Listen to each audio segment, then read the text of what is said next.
Okay. So now we begin our next section, which is titled The Impact of Total War. And this war, World War One, is really considered to be the first total war. What is a total war? And the book here is going to say a total war is a war involving the total mobilization of all of the resources of a country and its people, meaning that it's not only the soldiers who are affected. Let me just come straight out with it. We have not had a total war in our country since World War II. Afghanistan and Iraq, truth be told, there was no military draft. If you didn't have a family member who volunteered to be in the armed services, you may not have even noticed that this war was going on. Vietnam was the last major war before that where we had a military draft. And that wasn't quite a total war, but because it was a military draft and so many people were forced to fight, maybe it's considered a total war. I'm not the expert on what should be and what shouldn't be considered a total war. And then Korea, again, there was also a draft. Full disclosure, my grandfather was drafted and fought in Korea. And again, this was a short war. We didn't see the same kind of total war. Korea was smaller than Vietnam. And then, of course, World War I and World War II are the examples we have of total war. So what does that mean? Well, one thing that happens is the government increases power. Sometimes they'll censor the people and take away freedoms and rights. There is always a military draft included in total war, which arguably is taking over people's rights. I mean, if you're going to force young men at 18 years old to go and fight in a faraway land, that's taken away some of their rights. Now, I'm not sure that that's exactly what they're talking about, but I can't think of another example of rights being taken away from a person that can be any more dramatic than if you don't fight, you're going to jail. If you don't go and try and kill people under our flag's name or the leadership's decision or whatever, you're going to jail. So this is murky waters we're looking at here. It means things like every factory gets turned into a wartime factory. If you build pipes for sprinklers or plumbing, now you're building rifle barrels, right? If you built cars, now you're building tanks or jeeps. If you built jet airline, passenger airlines, now you're building military planes. If you all major factories were turned into, if you built clothes, you were now building, making uniforms. They were all turned into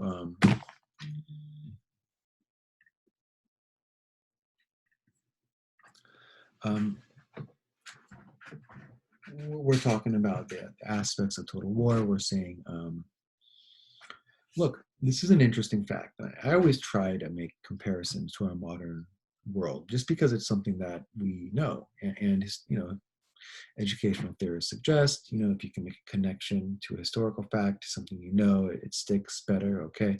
I'm going to be making a lot of connections in this section, and you'll see why at the very, very end. But COVID, during the Trump time as president, it was suggested that maybe he should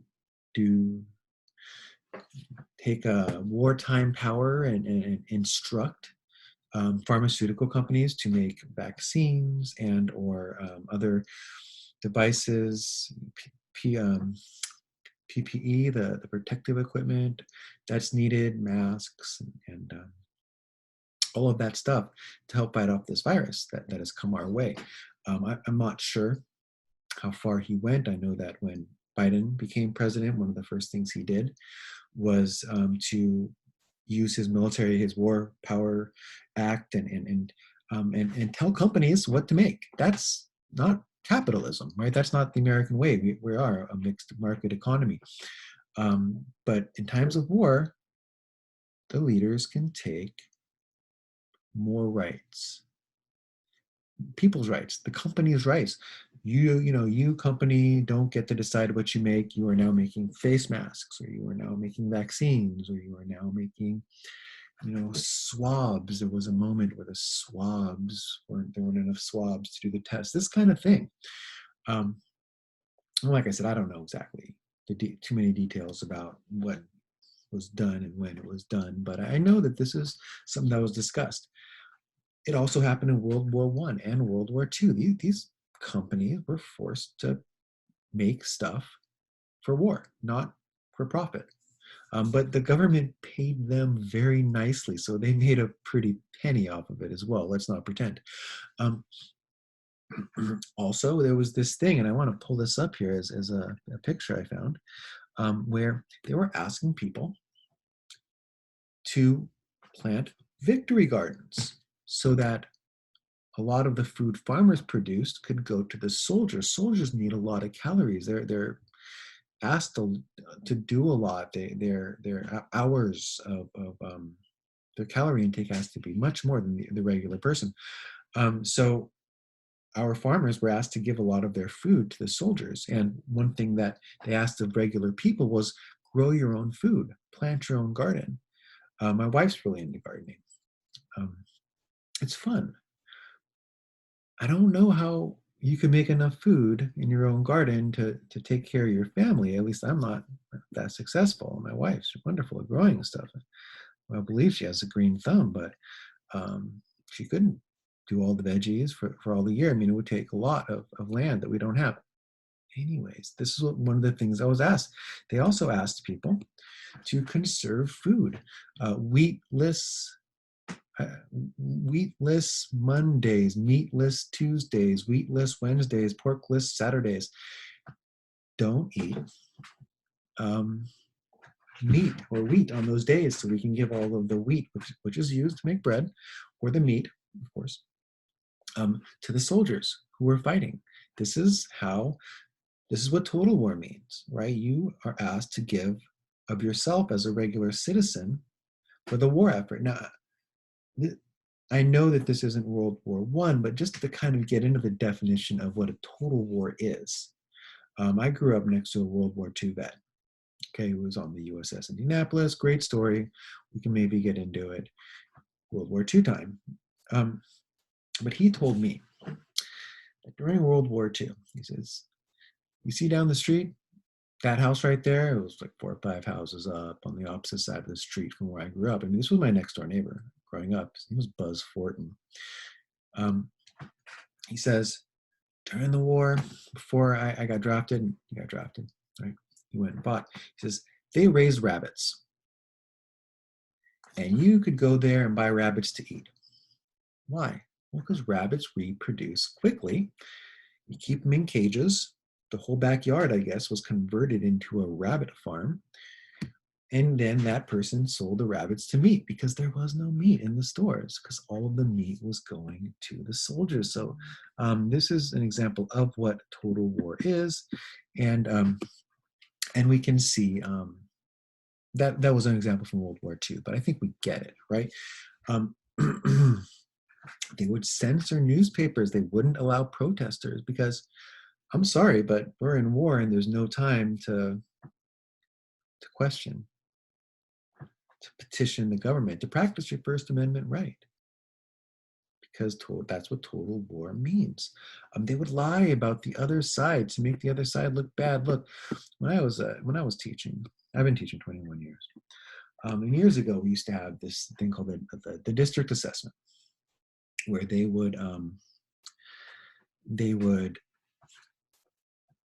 have us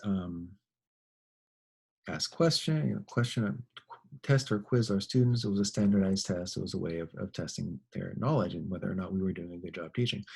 And I'll show you in a second here the example that they used to actually use in one of their district assessments. But here's another example: beat back the Huns. They called the Germans Huns. With Liberty bonds, please buy a Liberty bond.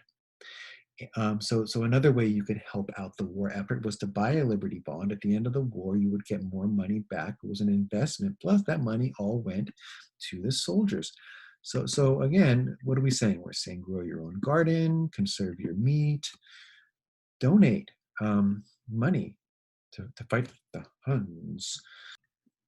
All right, here's another one. This was actually the poster. This was the kind of poster you would see in the United States.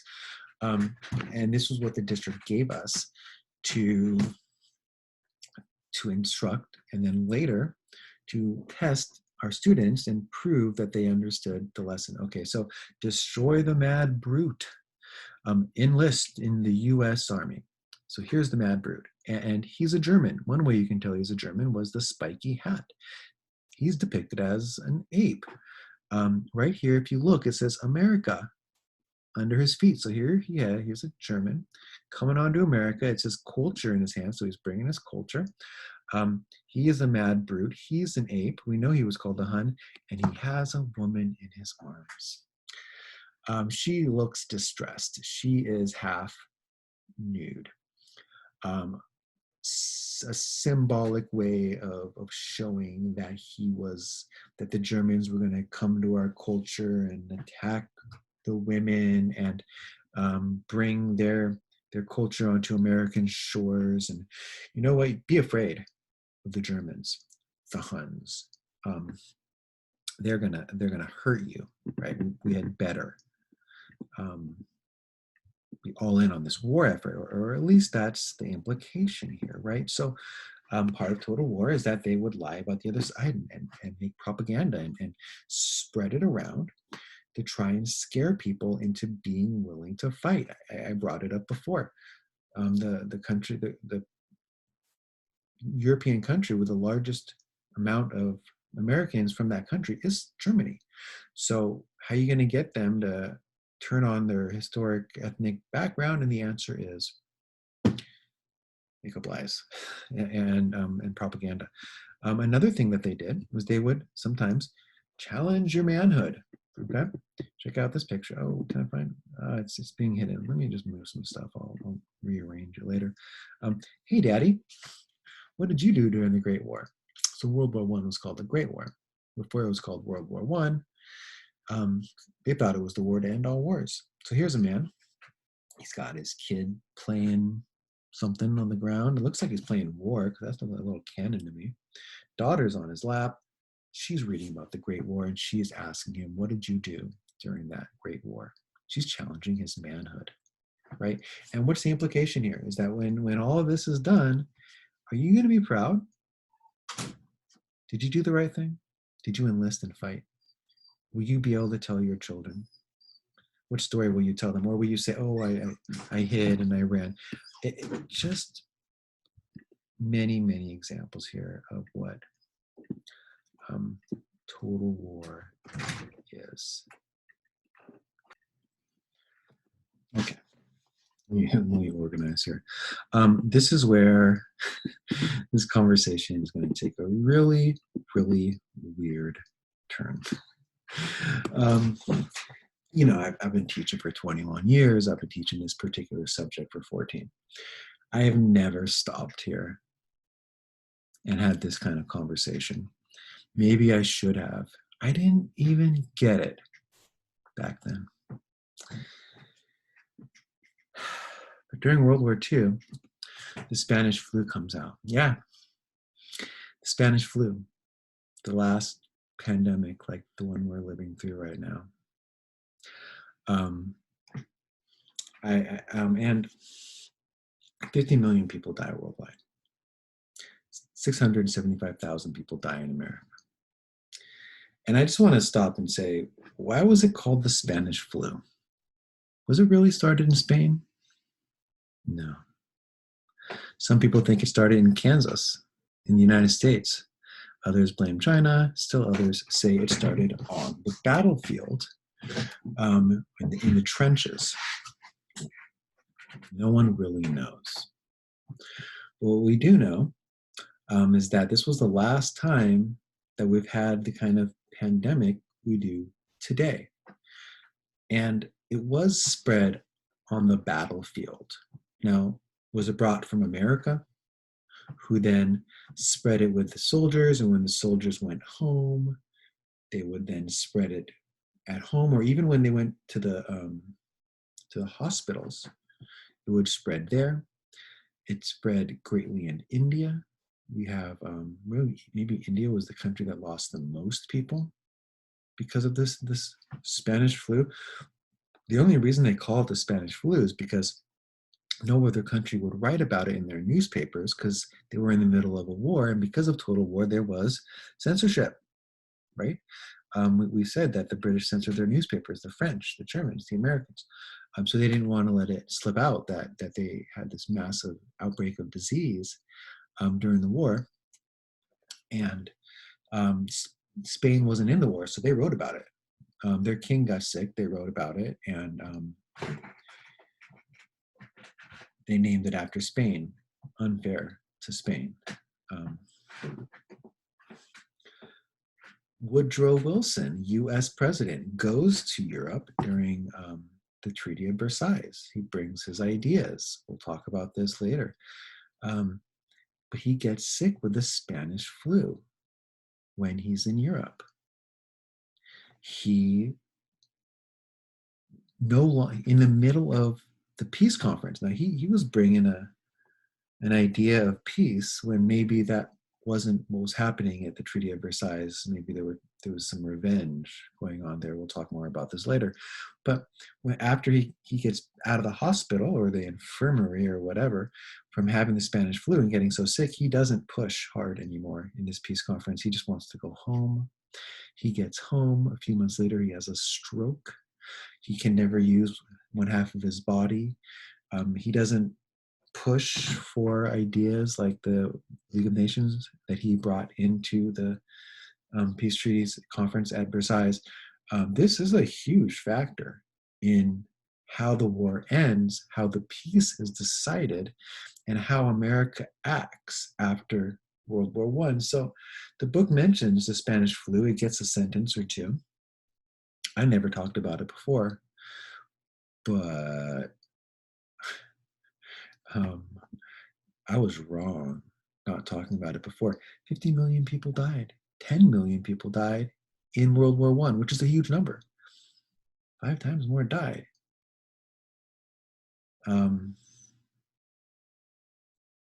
We now know what it means to live through a pandemic.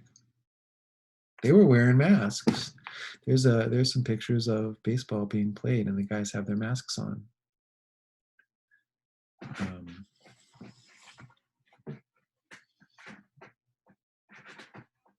And World War I helped spread it.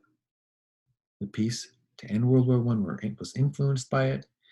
Some suggest that Woodrow Wilson's stroke was maybe influenced by his weakened immune system because of the Spanish flu.